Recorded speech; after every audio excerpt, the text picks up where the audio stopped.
Welcome back to my channel Sneha Ghosh ব্লগে সবাইকে welcome. আবার অনেক দিন পর একটা ব্লগ নিয়ে এলাম। তো এখন দেখতে পাচ্ছ সকাল সকাল হাওড়া স্টেশনে পৌঁছে গেছি। তো হাওড়া স্টেশনে নেমে ভিডিওটা আমি চালু করলাম, কারণ ভিডিও করতে আমি ভুলে গিয়েছিলাম আমাদের আরামবাগ থেকে। তো আমি হাওড়া গিয়েছিলাম একটা এক্সাম দিতে, আমার একটা এক্সাম ছিল। তো এখন হাওড়ার মানে ওখানে যাচ্ছি, বাস ধরবো বলে নিচেটাতে যাচ্ছি। তো সেটা একটুখানি ভিডিও তুলেছিলাম। তো আমি একটু কেনাকাটাও করেছিলাম ওখান থেকে, ওই পাশে যে সাইডে যে দোকানগুলো আছে ওখান থেকে আমি একটু কেনাকাটাও করেছিলাম। তো কেনাকাটা করে তো এখন আমি যাচ্ছি বাস ধরবো বলে। তো বাস ধরার সময় আমি ভিডিওটা করতে আমি ভুলে গেছি, বাট ওখানটা প্রচণ্ড জানো জ্যাম থাকে, ভিড় থাকে, সে কারণে ভিডিওটা আমি করতে পারিনি। তো আমি ওখান থেকে এক্সাম দিয়ে ফিরে এখন হাওড়ার ব্রিজ ধরে যাচ্ছি এক জায়গায়। চলো তোমাদেরকেও নিয়ে যাই কোথায় আমি যাচ্ছি। আসলে তোমাদের বলেই দিই, কারণ আজকে আমাদের বাড়িতে কালী পুজো।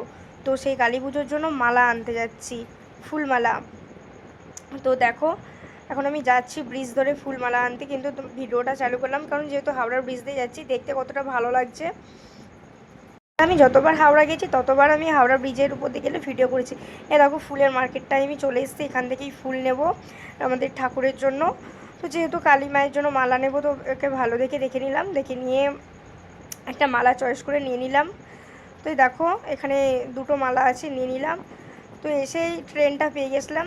তো ট্রেনটা এখন ছেড়ে দিয়েছে, হাওড়া থেকে বেরিয়ে যাচ্ছে ট্রেনটা।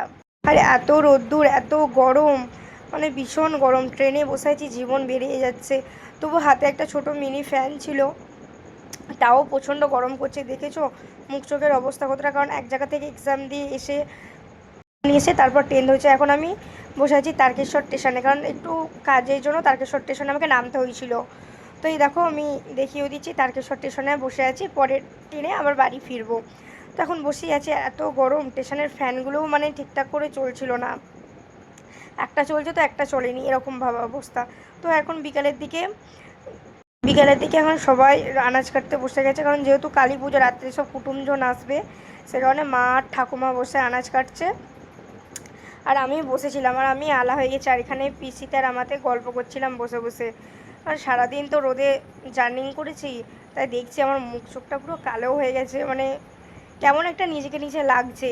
আর ভাবছি যে জলটা কখন আসবে, জলটা এলে চান করব। তো এই দেখো এখানে বিছনাটা একটু গোছালাম, বিছনাটা গুছিয়ে তোমাদের সাথে একটু শেয়ার করলাম যে বিছনাটা আমার গোছানো কমপ্লিট। এটা আমাদের পাকার ঘরটা। তো এখানে বলতে বলতেই মা বিকালের রান্না চাপিয়ে দিচ্ছে, মানে রাতের জন্য। তো এখানে রাতে রান্না হচ্ছে, এখানে পটল দিয়ে আলুতে একটা তরকারি হচ্ছে, সেটাই মা করছে। আমি তোমাদের সাথে একটু শেয়ার করে নিলাম সে সময়। আর ওটা পটলের তরকারিটা হয়ে গেছে, এবার এটা মাছের ঝাল হচ্ছে।